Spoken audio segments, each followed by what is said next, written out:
Hey guys, it's Amy at Zoe Back, and I'm going to do my weekly reading update for May 28th, 2023. So this week is going to be a little different here. I'm just going to talk about 4 of the books that I finished earlier in the week. I am vlogging through my experiences through the 72 hours in the Smut Den. So I will have, I have 2 of those videos up already for the first 2 days. The third day is finishing up today at about 4 p.m. for me because I'm Pacific Coast and it's off of 7 p.m. Eastern Standard Time. So I'll be done at 4 with that.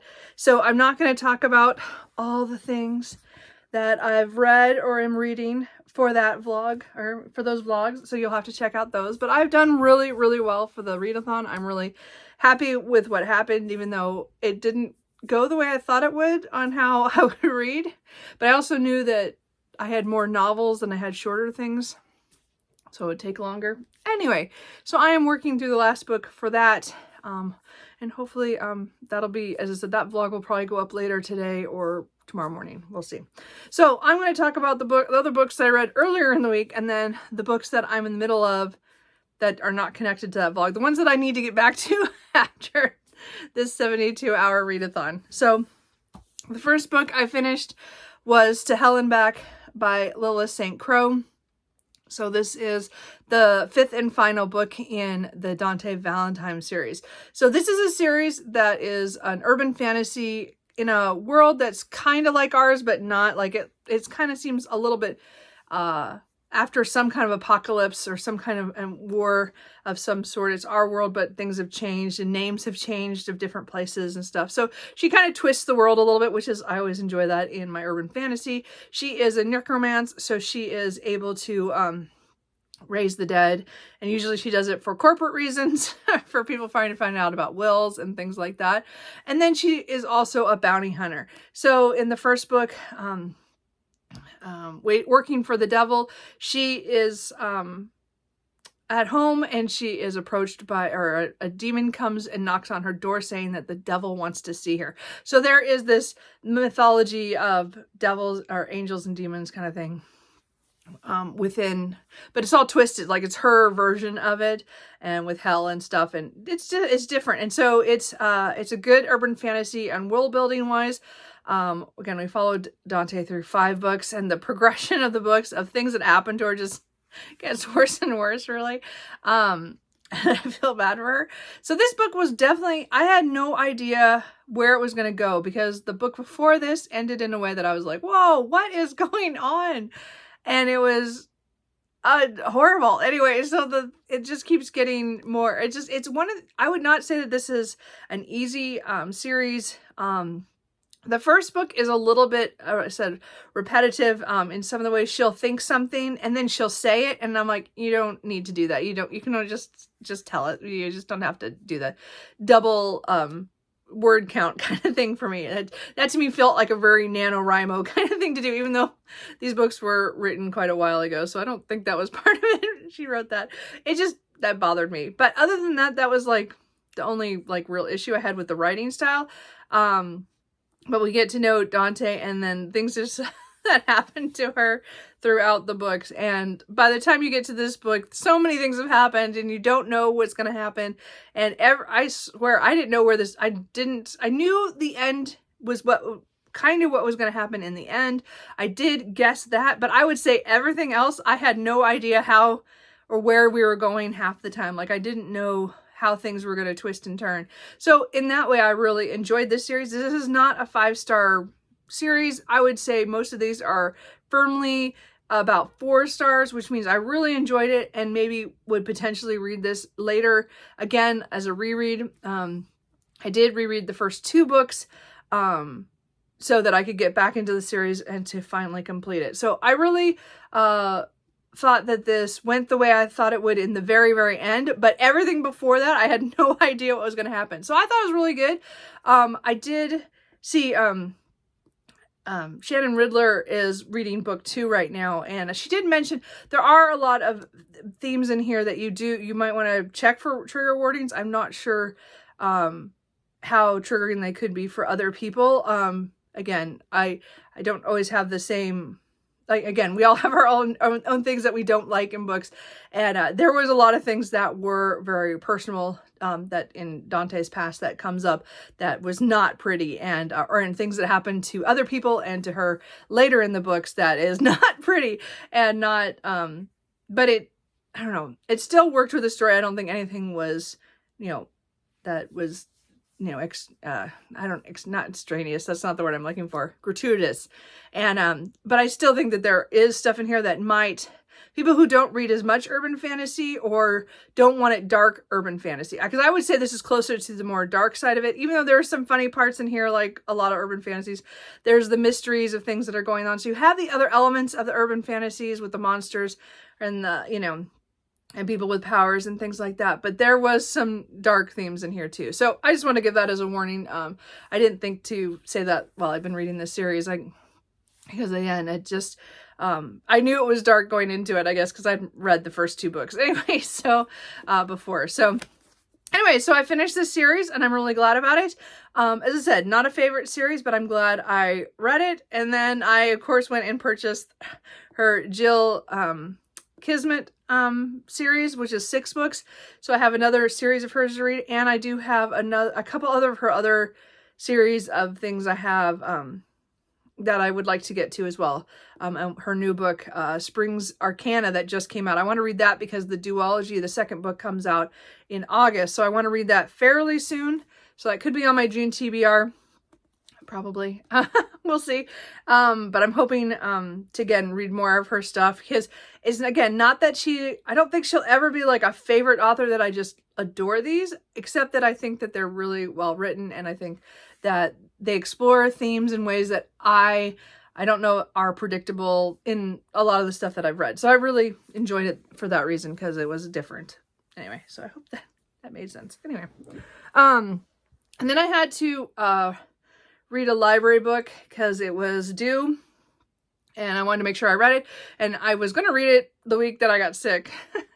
Didn't happen. So anyway, and that is For Love of Magic by Simon R. Green. This is a standalone, at least at this point, of an urban fantasy by him, and we're following, I'm pretty sure his name is Jack, and he is called the Outsider, and in this world, magic is kind of poking at reality, and he is one of those people who goes after and tries to diffuse these kind of magical bombs of things that go wrong, and catch people into it. So he's kind of like out there doing good work for the department who is in charge of all the kind of mysteries of the world and stuff. So again, this takes place in England, and they're at the Tate, I think it's the Tate Museum. Anyway, so he gets called in because quite a few, like 24 people go missing at a museum at an opening for this new painting that came through. So he goes and he has to go rescue them. So then we meet the people who work in the department that he has connections to, and then we meet the people who kind of were there with the painting or help. And then and one of them is a young woman who is not quite what she seems. So this was definitely a fun ride. This is very short. It's about, I don't know, it was like 270 to 280. I don't remember. It wasn't too long of a book. This is that I had to take it back to the library, so that's why I don't have it with me. This one was really an interesting like journey through England's because it talks about Beowulf, and it talks about Boudica, and it talks about Camelot, and it talks about, what was the other one? My brain just, maybe not Beowulf. I don't remember. I'm getting my books mixed up. There's another, Robin Hood. And so it was like, had these like marks, these little things about history in it, and magic in the world. And there's this journey involved in it, and it was really good. It really went in a different way, and it kind of makes the world interesting in this world, in this book. So I really liked it. Again, it was pretty short. It's mostly like a lot of his urban fantasy that I really liked, like the Ismail Jones series and the Nightside series and the Ghost Finders series. So I really liked this because it was short and quick, but a lot of stuff happens. Very dialogue heavy. But I really enjoy his writing just because it's fun. I think it's really funny because that Robin Hood was in this, because the first book I ever read by him was the novelization of Robin Hood, Prince of Thieves back in the 90s. And that was the first book I ever read by him. And that was his second published book. I think he'd had one book published before that. And then he got to write the novelization for that movie. And I just think it's so funny. I mean, because again, I found him many years later with the Nightside series. And, but I had read that one book by him many, many years ago. So it was still funny to me. And the fact that he kind of returned to, had Robin Hood in here was kind of interesting. I mean, it was a different take. It wasn't like that movie at all, but I still think it was kind of cool. It was like, anyway, so it was just a fun ride if you want a short, fun urban fantasy. I think, again, these are fun. You have to have his kind of, I think his humor. If you like some of his other books, you'll probably like this one. I know not everybody likes his humor. I think they're just funny. They're wacky, and they're not, no one's like respectful. They're all irreverent, and they're all just making jokes about everything, even in dangerous situations. So but I've always liked his books. So like I said, I don't like all of his series. There's certain ones I have DNF'd over the years. But this one was just a fun one-off. I mean, I'm pretty sure there's not going to be a series. It doesn't say it is, and I haven't heard anything about another one. I kind of hope it's just a standalone, but we'll see what happens. Anyway, so I did finish that and had to take it back to the library. I finished Beyond Addiction by Kit Rocha. This one I listened to on audio by Lucy Malone. So this was book, what am I at? This is 5? This is book 5. So this was the first book I hadn't read, because I previously was rereading all the books in the Beyond series. Beyond series is a dystopian erotica series following the O'Kanes, who are leaders of Sector 4, which is these areas that are around this main town called Eden. And the sectors are kind of run by gangs and things. And so the O'Kanes are one. They are mostly bootleggers and crafters, and they are just trying to survive the other sectors and what they're doing. And each book kind of builds on that. So this one was a second chance romance one. So I wasn't quite sure how I was going to feel about this one, even though I really like the main character Trix, because she was introduced in the earlier novels. We kind of see things that happen with her just a little bit here and there. So I was kind of curious to see what her backstory was, because she and the main character Finn are both from a different sector. They're both from Sector 5. And so the beginning shows when something happens that brings them back into contact after 4 years. And he thought she was dead because she ran away and kind of faked her death kind of thing, and goes by a different name now. And so it was really interesting to see their past. So I'm not big into second chance romances. For some reason, this one worked fairly well for me, because I think the addiction part of it was that drugs are the big thing in 5, the Sector 5 area. And so she was hooked on him due to his position in the workings of that gang. And so she had to get out to get sober kind of thing. And then he got sober after he thought she was dead. So it's like they had their redemption arc of after all the bad stuff in their past. And then, 4 years later, now they found each other again. And then what happens? And of course, there's a lot of stuff in here about the progression of the main storyline, due to the fact of what happens in the first part of this book that has repercussions throughout, for everybody. So I thought this was a really good one. I'm glad I got to it, and I enjoyed it. So again, I'm still working on this series, but this was the first book that was new to me since when I started the series. So that was good. So I have made progress in that. And again, I made more progress this weekend, but you'll see that in the vlogs, or have seen those in the vlogs. But I'm making it way. Anyway. And then the last book I finished this Thursday. So Thursday, I got the audiobook from the library to listen to the A River Enchanted by Rebecca Ross. This is the first book in the Elements of Cadence duology. So this is one of those ones where I started it and I really liked it in the beginning, and then I just kept losing interest. I'd read a little bit of it and then I'd set it down and not touch it for a week. And I don't I still don't know what my problem is with this. I think it's very well written.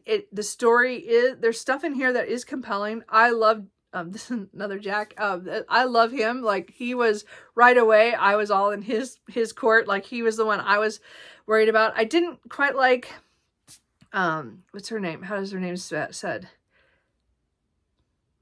Adria, or whatever her name is. She, her storyline got interesting near the end, but for me, I was always kind of unsure about her. And I liked her, you know, more towards the end when things were happening. So what happens is Jack has not been back to the island for many years. He was sent away to study music. So he is a bard, and he gets the message to come back to the island that he grew up on.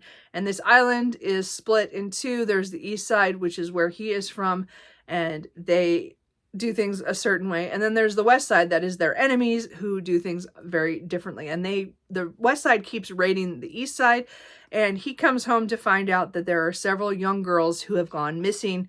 But they don't know if the west is taking them, because there's a magical border between the two countries that allows those who are in the security of each country can feel when someone crosses over the border, and they're not understanding where the girls have gone. So they're searching through with the spirits and with different magic that comes with the music and stuff. There's so much. I'm not explaining this very well. There's a lot of good things about this. I think my problem is that it's a little slow. It meanders a little bit, except the story is still going. To me, it was just, okay, let's go a little bit more. But I also think it was really beautifully written, and I think there's a lot of really pretty passages in here of things, places and things that they dealt with, and it moved along. I don't know what my block is with this one. So I did not enjoy this as much as I wanted to, and it took me to get the audiobook from the library to finish the last third of the book. I'd gotten pretty deep in it, and I just was like, I don't want to pick it up. So I finished it off listening to it on Thursday. I do still want to try the sequel, A Fire Endless, just because of where this ended. I do want to know what happens to the characters, so I will at least attempt that. I requested it from the library on audio as well, so I hopefully will get that. And I'm about 8 weeks out, so it'll be a while. But I am glad I finally finished this. But this is not, it's not a new favorite, and I'm not, you know, I just, again, it's not that it was anything wrong with it. I think it was just, it didn't connect with me on every level that I wanted it to. So I still think it was really pretty. I know people have enjoyed this, and I totally agree with that. I just, for some reason, it was hard for me to pick it up and read it consistently. So that's why I just, it was okay. You know, it's like, yeah. But I will continue to finish the duology. Okay, so then let's just real quick, I'm not doing great here, but let's just talk real quick about what I have in progress that I had to put on pause for the 72 hours in the Smut 10. So I did start Out of Africa by Karen Billix, or what's her other name? Oh, it just went out of my head. Her name was Isaac Dickerson or something. Oh, I forgot that this one has, I don't know. Oh, yeah, Isaac Dienson. So, I don't know. I can't remember which way it goes, but she is, I think she was, yes, she's from Denmark. And she and her husband owned a coffee plantation in Africa in early 1900s. So this is written a couple decades later. And, later, and she's recounting her time, living in Kenya. So, and, yeah. So it's, so far I've only read, let's see here, I read about 59 pages, sorry, 59. So far I'm like, it's okay. As I said, I watched the movie so long ago that I don't remember anything from it. So that's not why I picked this up. I bought this a year or two ago when I read A Movable Feast by Ernest Hemingway, because he helped her with the novel or with this memoir. I don't remember if he said he helped edit it or he helped just tell her to actually write it and get it published. I don't remember. Now I can't remember how the connection works with Hemingway, but I knew I bought this at that time. It's been sitting on my shelf, and so I did pick it up. And so I am listening to this as well here and there from the library. I need to get through it because other people are waiting for this book. It does also, the audiobook, have her a second book called Shadows in the Grass, I think is what it's called, but I don't own a copy of that, so I'm not sure I'm going to continue to that. I'm going to just get through Out of Africa and see how that goes. If I'm enjoying it, because right now I'm just kind of iffy on it. I'm like, yeah, it's okay. But if I really am enjoying it by the end and I want to continue, I will, because I still have the audiobook for another 2 weeks. But I do want to get through that here. So anyway, I'm not super far. As I said, I'm about, it's about a 300 page, 330, a lot longer than I thought it was. But anyway, so I'm working on that on audio. I am in the middle of The Serpent and the Wings of Night by Carissa Broadbent. I was hoping I could slip this in on the 72 Hours in the Smut Den, but nothing, my prompts did not come up to this. So I am almost to halfway. I'm at 224 pages. So I'm just under that. So I'm doing pretty good. I started this, I think, Tuesday or Wednesday. So I was hoping I'd get farther before the readathon, but it just didn't happen. So this, again, everybody is reading this right now. And so I had bought this back in April, meaning to read it in May at some point. I was hoping to read this the week of my birthday. It didn't work out that way because I had been sick right before that. But I did. I'm glad I finally picked this up. I said I want to get right back to this. So after I finish my last book for the Smut Den, I'm going to get back to this one. So we're following, I don't know how you say Oria. I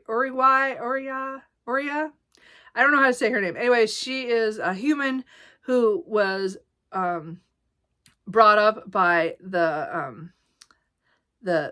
king, like the vampire king of one of these houses that the world is kind of split up into. I think it's House of Night or whatever. And so she has her whole life been scared of all, because she's surrounded by vampires and she knows that she's vulnerable. So she has trained and she's entering this competition where the prize is a gift from the goddess.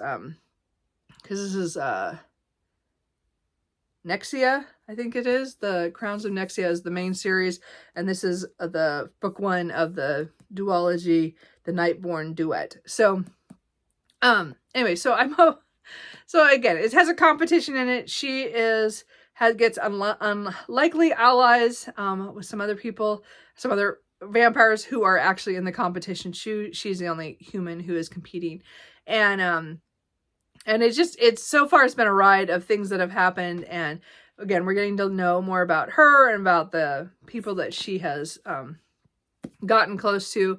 And we're still learning a lot of stuff. And some big things happened just before I stopped that's why I want to get back to this. So this is really fun so far. This is a fantasy romance. Right now, so far, it's mostly the fantasy part of it. The romance hasn't really come into it yet. I'm sure it's coming because that's what I hear from other people that it comes. But we'll see what happens. So I'm really enjoying this. As I said, I'm hoping to get back to that this week or tonight after I finish the other book. So I'll be back into that. I'm hoping to finish that in the next couple days. I did start this morning Beyond Ruin by Kit Rocha by audio. So now this one is actually narrated by a different audio narrator. So this is by Rebecca Estrada, I think. I don't remember. I have to write it down. So it's a weird change because all the rest of the other 5 novels I listened to on audio this time around. And then again, I just did Beyond Innocence was also Lucy Mallow. So this is the last 3 books though of the series are narrated by this other person. So I'm gonna see. I bought the first one to see if I liked it enough. So right now I'm only about 30 pages in from this morning going to get coffee. No, 20 pages in. I didn't get that far. So 20 pages in. So this is one of the biggest of the series, one of the chunkier ones, but it also has 4 characters who are, that this is their romance. So I'm not sure, it's really poly, so I'm not sure how it all, it's interesting so far because it has 2 guys and then 2 girls, and they're like, the 2 guys are together and the 2 girls are together, but they're all like lusting after each other. So we'll see. And then again, there's a lot of the sector stuff again with the dystopian part of this world. Things are starting to happen because this is getting closer and closer to the end. So things are starting to go, and I'm interested to see where that goes. So anyway, so I've started that. So that'll be another audiobook that I will be listening to in the next week. And then I do need to continue reading The Sandman. I have only a few more days, and I haven't picked it up since that one day last week. So I'm hoping, again, after this evening and maybe tomorrow, I can at least make a dent in this. I need to get this done by the end of the month because it's due back at the library. I mean, I could probably hold it for a couple more days just to get it, if I need to get it done. But I really want to get deeper into the Sandman series. I read pretty much just what I've read before, the first part of it. So I've only read one of the 20 issues. So I have quite a few to do. So I'm hoping to read a couple today, and then maybe tomorrow a couple. And then, you know, as I said, I need to get this done because I need to get this back to the library because I've already put myself on hold for the second one. So I need to finish this one. So again, those are all the books that I've read, not even counting all the books I read over the last, well, now we're getting close to 60 some hours in the 72 hours, not 10. I have really enjoyed that readathon. Again, I'll have vlogs up. My other first 2 days are already up, and then I'm working on today's. So I think that's it. What I didn't want to say what I'm going to read past what these books, because I don't, as I said, I don't know what I'm going to pick up. Let's just be honest. I am fully doing mood reading most of the time. And then this readathon was kind of weird because I had to do a spinner wheel. So I'm glad I got to do something different, but I am really all over the place right now. And what book? Oh, that's right. Sorry. I have, I don't know what I'm going to read. And again, I'm going to do my June TBR and have that up probably on Tuesday. And I'm still kind of wondering about what I'm going to read for that, because, you know, I didn't read one book, not one, from my May TBR. I mean, except for the Beyond series, when I said I was going to be reading more of that. Beyond that, everything else, they're all still in a stack by my couch, and I never touched any of them. It was just that kind of month because I got sick and around my birthday, and then things have just been all over the place. So anyway, so June is going to be I'm not going to put too many things on my TBR because I don't know what I'm going to really actually read, because I'm just going to let myself, I'm not putting any pressure on me to read anything. Like, again, I said, I just want to try a lot of things, and we'll see how it goes. Anyway, so that's it. How is your guys' reading going? This is our Memorial Day weekend here in the States. I took off Friday, so that's why I was able to read so much for the readathon this weekend. Really glad I did that. That was just fun. I mean, I did some chores and I did some errands and stuff, and I hung out with my parents yesterday, my brother, and go wine tasting. So we had fun. And then today I might go to lunch with my brother. I have to check with him if we're doing it today or another day. And then that's kind of it. So I'm hoping Sunday afternoon I have to do a couple errands, but then Monday I don't have any plans. I'm going to do some cleaning around the house because, again, I have to do some things because I'm off before I go back to work on Tuesday. So we'll see what I get done.